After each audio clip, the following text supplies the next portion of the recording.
Ito guys, yung panel box natin. So magte-terminate na tayo ng ating breaker.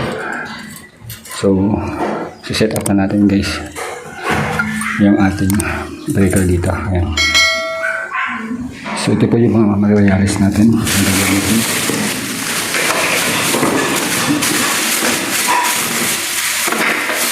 Yung breaker natin is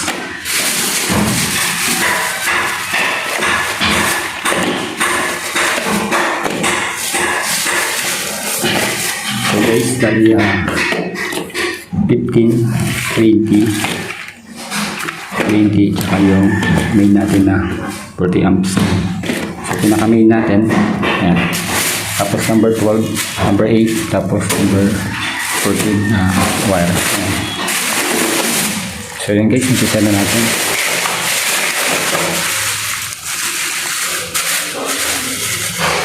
Tapos naman yung ating mga switches, ayan, switch, tsaka yung AC outlet natin. Ayan. So ito guys, yung mga gamit natin. So ayan. So ngayon is wire pulling na tayo ng ating mga wiring sa ilaw. Ayan.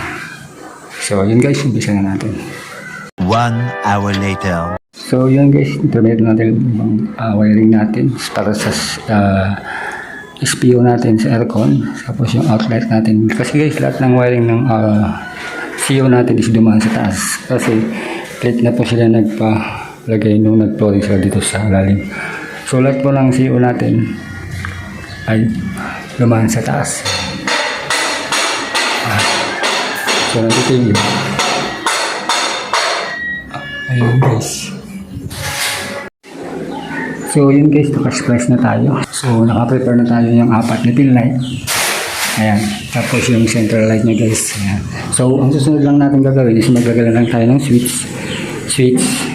Tapos ite-terminate natin yung mga ating breaker. Ayan. So tapos ayun natin dyan. So dito na lang sa labas guys. Ayan. Ito sa kanyang canopy. Ayan. So ayan, yan naman yung kanyang aircon outlet. Ayan. So ito guys yung termination natin. So ito yung main line natin is number 8. Ayan. Tapos yung LO natin. Tapos CO natin. Tapos yung ito guys is para sa ating ICU. Ayan. So nagagay tayo ng 15. Tapos dalawang 20. Ayan guys. So nagta-terminate na tayo. So ito po yung gawa natin. So lagay lang natin yung tatlong breaker pa. Ayan.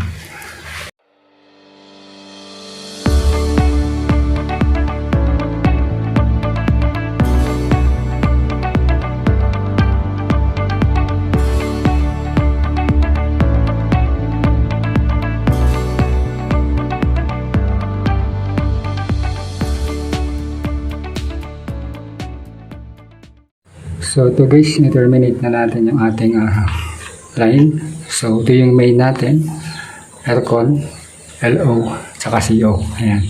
So finish na natin na-terminate lahat guys. So live tapping na tayo para mapagana natin itong ating outlet saka ating ilaw.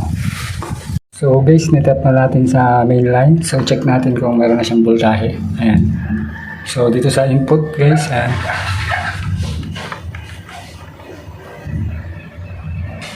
So, meron siyang 226 volts. Ayan. So, meron na tayong supply. Taas natin to LO. So, check natin dito kung meron siyang supply.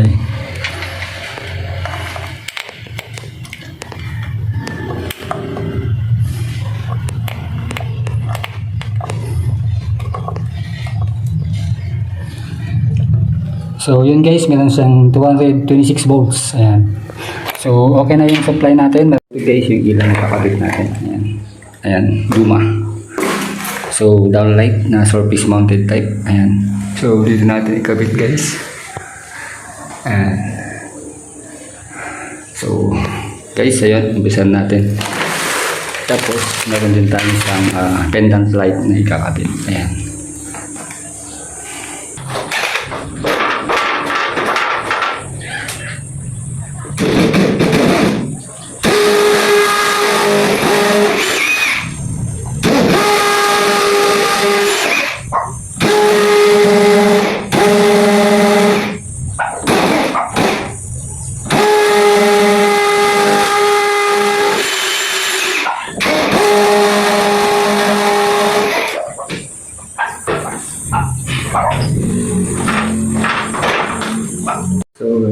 Guys, ni-install na natin lahat ng ating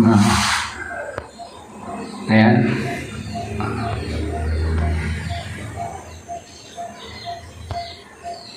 Ayan guys, ni-install na natin lahat ng ating mga downlight, surface type. Ayan. Ito yung center light natin. Tapos 4 na pin light. Ayan sa 2, 3, 4. Tapos meron tayo yung isang pendant light. Ayan. So ito yung switch niya. Ayan. Tapos yun naman yung center light natin guys. Ayan. Center light natin. Tricolor po siya. Ayan. Tapos pin light. Ayan. Yun.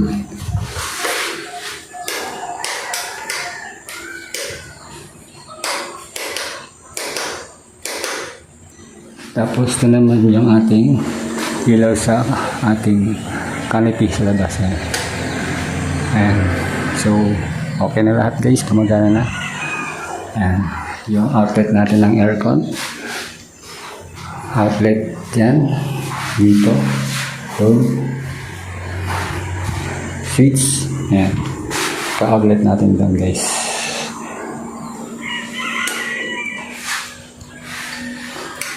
Ayan. Tapos na. Itong ating electrical wiring. Ayan. So, yun guys. Natapos natin project dito sa ating ginawang electrical. Once again, this is Yabong TV. Don't forget to subscribe, like, and share. Shout out pala guys sa ating mga bagong subscribers, viewers. At guys, huwag ko rin po sa press pang ating notification bell para updated po tayo sa ating susunod ng videos. Again, good day and God bless po sa ating lahat.